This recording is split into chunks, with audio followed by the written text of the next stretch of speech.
ఆడపిల్లలంటే బలహీనులు కాదు, ఆడపిల్లలంటే చేతకాని వాళ్ళు కాదు.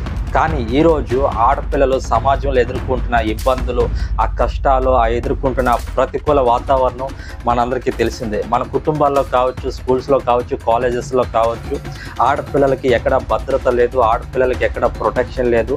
అసలు ఆడపిల్లల్ని ఇంట్లోంచి బయటికి పంపిద్దామన్నా చాలామంది తల్లిదండ్రులు భయపడుతున్నారు. సమాజంలో ఉన్న పరిస్థితులు ఆ విధంగా ఉన్నాయన్నమాట.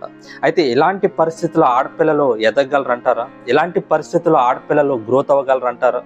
ఇలాంటి పరిస్థితుల్లో ఆడపిల్లలు వాళ్ళ కుటుంబానికి, వాళ్ళ సమాజానికి, వాళ్ళ రాష్ట్రానికి, దేశానికి సహాయకరంగా ఉండగలరా? ఆ దేశానికి అభివృద్ధి తీసుకురాగలరా? ఆ కుటుంబానికి మంచి పేరు తీసుకురాగలరా?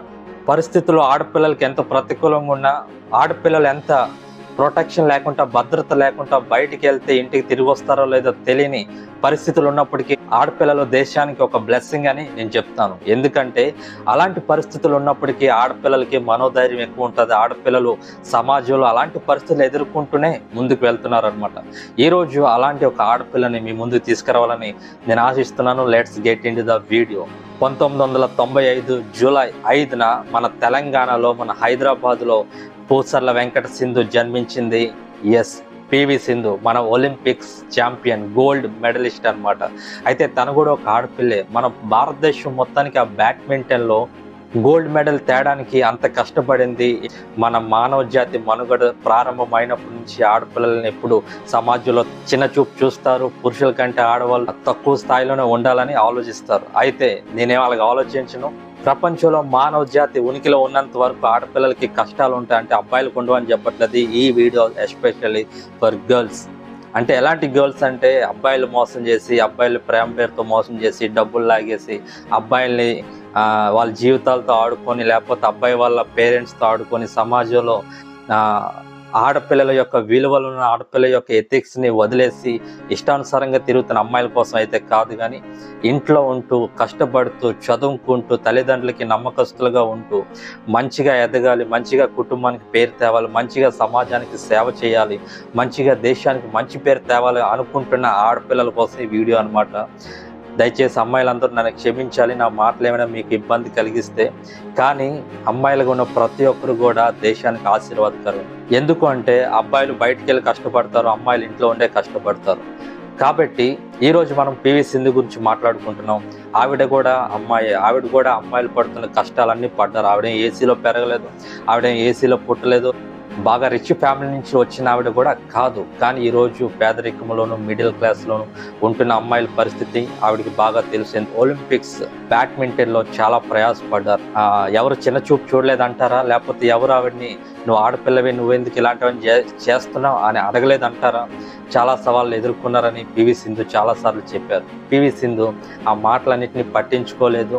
ఆ మాటలన్నిటికీ ఎగెన్స్ట్గా తను నిలబడి, వాళ్ళు మాట్లాడింది కాదు కానీ తను ఏదైతే కష్టపడిందో, తను ఏదైతే నమ్మిందో, తను ఏదైతే చేయాలనుకుందో అదే చేస్తూ ముందుకెళ్ళింది, విజయాన్ని సాధించింది. పివి సింధు నాన్నగారి పేరు రమణ గారు, వాళ్ళ అమ్మగారి పేరు విజయ. వాళ్ళ అమ్మగారి, వాళ్ళ నాన్నగారి యొక్క ప్రోత్సాహం కూడా పివి సింధు గారికి చాలా వరకు సహాయం చేసిందని చెప్పుకోవచ్చు. పివి సింధు గారు నాన్న రమణ గారు, ఆయన ఒక వాలీబాల్ ప్లేయర్ అనమాట. ఆయన కూడా మంచి ఆటగాడే. వాళ్ళ నాన్నగారి యొక్క ప్రభావం వాళ్ళ అమ్మగారి మీద కూడా పడింది. అయితే ఈ రోజు కూడా డాడీస్ లిటిల్ ప్రిన్సెస్ అని చాలా మంది మనకు తెలుసు. కానీ వాళ్ళకి వంటగదిలో గిన్నెలు తోవడం కూడా రాదు. అట్లేమంటే ఏం చేస్తారో కూడా మనకు తెలుసు. కాబట్టి వాళ్ళ సంగతి మాట్లాడుకోకపోవడమే మంచిది. అయితే ఈరోజు మన పివి సింధు గారు ఎంత గొప్ప స్థితిలోకి రావడానికి కారణం వాళ్ళ తల్లిదండ్రులని మనం చెప్పుకోవచ్చు. తల్లిదండ్రులు మాత్రమే కాదు, ఆవిడ పడిన కష్టం, తల్లిదండ్రుల ద్వారా వచ్చిన ప్రోత్సాహం. ఈ రోజులో కూడా పేరెంట్స్ మాట వినకుండా, పేరెంట్స్ మాట లోబడుకుంటూ అమ్మాయిలు చాలామంది విచ్చలవిడిగా తిరుగుతున్నారు. అయితే అలాంటి వారు ఎవరైనా ఈ వీడియో చూస్తుంటే మీ జీవితాల గురించి మీరు ఆలోచించండి. మీ నాన్నగారు ఎంతో కష్టపడతారు, మీ అమ్మగారు ఎంతో కష్టపడతారు. మరి వాళ్ళ ప్రయాసని, వారి యొక్క కష్టాన్ని నువ్వు గుర్తించుకుంటా మీకు నచ్చినట్టు తిరిగితే లాస్ట్కి మీ భవిష్యత్తు ఏ విధంగా ఉండిపోతుంది మీరే ఆలోచించండి. Ball is in your court. Girl is not a tension but she is equal to 10 sons అనమాట. అమ్మాయి అంటే కష్టం కాదు, కానీ ఒక 10 మంది కొడుకులతో సమానం ఒక అమ్మాయి అని ఒక పెద్ద మనిషి అన్నాడు. పివి సింధు 8 సంవత్సరాల నుంచే తన యొక్క బ్యాడ్మింటన్ ప్రాక్టీస్ని స్టార్ట్ చేసింది అనమాట. ప్రతిసారి నేను చెప్తూ ఉంటాను, practice makes man perfect, practice makes women perfect also. కాబట్టి 8 సంవత్సరాల నుంచి ఆవిడ కష్టపడుతూ ఈరోజు ప్రపంచవ్యాప్తంగా పివి సింధు అంటే ఒక గొప్ప స్థాయిలో నిలబడింది. 2012లో ఏషియా జూనియర్ ఛాంపియన్షిప్లో బ్రాంజ్ మెడల్ సాధించింది మన పివి సింధు. 2013లో భారతదేశం నుంచి మొట్టమొదటి ప్రపంచ ఛాంపియన్షిప్లో మెడల్ పొందుకున్న మహిళ మన పివి సింధు అనమాట. రియో ఒలింపిక్స్లో సిల్వర్ మెడల్ గెలిచి భారత క్రీడా చరిత్రలో నిలిచిపోయింది మన పివి సింధు. 2019లో BWF వరల్డ్ ఛాంపియన్షిప్లో గోల్డ్ మెడల్ గెలిచిన మొట్టమొదటి భారతీయ మహిళగా నిలిచిపోయింది. మీరు కష్టపడిన కష్టం ఎలాగుండాలంటే మీ భవిష్యత్తు 10 తరాలు 100 తరాలు కూర్చొని తినేటట్టుగా మీరు కష్టపడాలి. మీ పేరు చెప్పుకుంటూ వాళ్ళు బ్రతికేయాలన్నమాట. ఆ విధంగా మీరు కష్టపడాలి.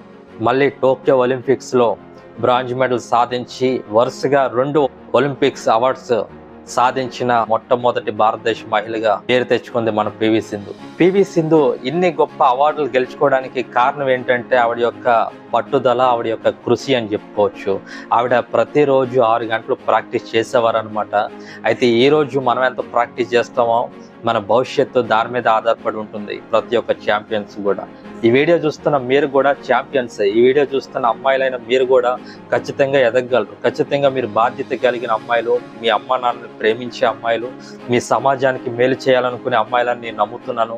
కాబట్టి మీ సమయాన్ని వృధా చేసుకోకుండా, ఏ అబ్బాయి జీవితాన్ని పాడు చేయకుండా, మంచిగా మీ పని మీరు చూసుకుంటూ, మీ పేరెంట్స్ని కష్టపెట్టుకుంటూ ముందుకెళ్ళండి అని సరదాగా సమన్వయంగా కోరుకుంటున్నాను. కాబట్టి మన పివి సింధు గారికి 2013లో అర్జున అవార్డు వచ్చింది. 2016లో రాజీవ్ గాంధీ ఖేల్ రత్న అవార్డు కూడా వచ్చింది. అంతేకాకుండా మన పివి సింధుకి పద్మశ్రీ అవార్డు, పద్మభూషణ్ అవార్డ్స్ కూడా వచ్చాయి. ఇన్ని గొప్ప అవార్డ్స్ రావడానికి ఒక ఆడపిల్ల సాధించగలిగిందంటే అది చాలా గొప్ప విషయం. ఎందుకంటే ఇందాకలే మనం స్టార్టింగ్లోనే చెప్పుకున్నట్టు ఆడపిల్లలు సమాజంలో ఎదుర్కొనే కష్టాలు, శ్రమలు, ప్రతికూల వాతావరణం అది చాలా చిన్నది కాదు. అది నేను చూస్తున్నాను, మనందరం చూస్తున్నాం. అలాంటి పరిస్థితుల్లో కూడా పివి సింధు ఇంత గొప్పగా ఎదిగింది, ఇన్ని గొప్ప అవార్డులు పొందుకుందంటే ఈరోజు ఈ వీడియో చూస్తున్న అమ్మాయిలందరూ కూడా ఖచ్చితంగా మీరు కూడా ఎదుగుతారు. మీరు కూడా ఖచ్చితంగా గొప్ప స్థితిలో ఉంటారు. సమాజంలో ఎలాంటి పరిస్థితులు ఉన్నప్పటికీ ధైర్యంగా నిలబడండి. మీకు తోడుగా ఫస్ట్ దేవుడు ఉన్నాడు, రెండోదిగా మీ పేరెంట్స్ ఉన్నాడు, మీ బ్రదర్స్ ఉన్నారు. నేను కూడా మీకు తోడుగున్నాను. అలాగని నన్ను ఎవరు అప్పాడగొద్దు, నేను ఇవ్వలేను అనమాట. మన పివి సింధు చెప్పిన ఒక మంచి స్టేట్మెంట్ ఏంటి, పట్టుదలతో ముందుకు సాగితే ఏదైనా సాధించగలరు అనమాట. కాబట్టి అది గుర్తుపెట్టుకోండి. మీరు అమ్మాయిలు బలహీనలు కాదు, మీరు చేతకాని వాళ్ళు కాదు. సమాజంలో మీ వల్ల ప్రతి ఒక్కరూ బ్లెస్ అవుతారు. మన ఇండియాకి ఆడపిల్లలు చాలా బ్లెస్ అని, ప్రపంచంలో ఉన్న ప్రతి నేషన్ కూడా అమ్మాయిలు బ్లెస్సింగే. కాబట్టి మీరు ధైర్యంగా ఉండండి, బలంగా ఉండండి. మీ మైండ్ సెట్ని మీరు కంట్రోల్ చేసుకోండి. మీ మైండ్ సెట్ని మీరు దృఢంగా మార్చుకొని సమాజంలో ఇప్పుడు ఎలాగైతే బ్రతుకుతున్నారో ఎదుర్కొంటూ విజయంతో ఆ విధంగానే మీదట కూడా ముందుకు వెళ్ళండి. మీరు ఖచ్చితంగా విజయాన్ని చూస్తారనమాట. మిమ్మల్ని ఎవరు ఆపలేరు. వీడియో మీకు నచ్చితే మీ ఫ్రెండ్స్కి, ఫ్యామిలీ మెంబర్కి షేర్ చేయండి. మన హిస్టరీ లాగ్స్ డీకే అనే ఛానల్ని సబ్స్క్రైబ్ చేయండి అండ్ లైక్ చేయండి, కామెంట్ చేయండి. ఇంకా మీకు ఏమైనా వీడియోస్ కావాలంటే కింద నాకు కామెంట్ సెక్షన్లో నాకు తెలియజేయండి. ఖచ్చితంగా దాని మీద వీడియో చేయడానికి ట్రై చేస్తాను. Thanks for watching. Thank you so much.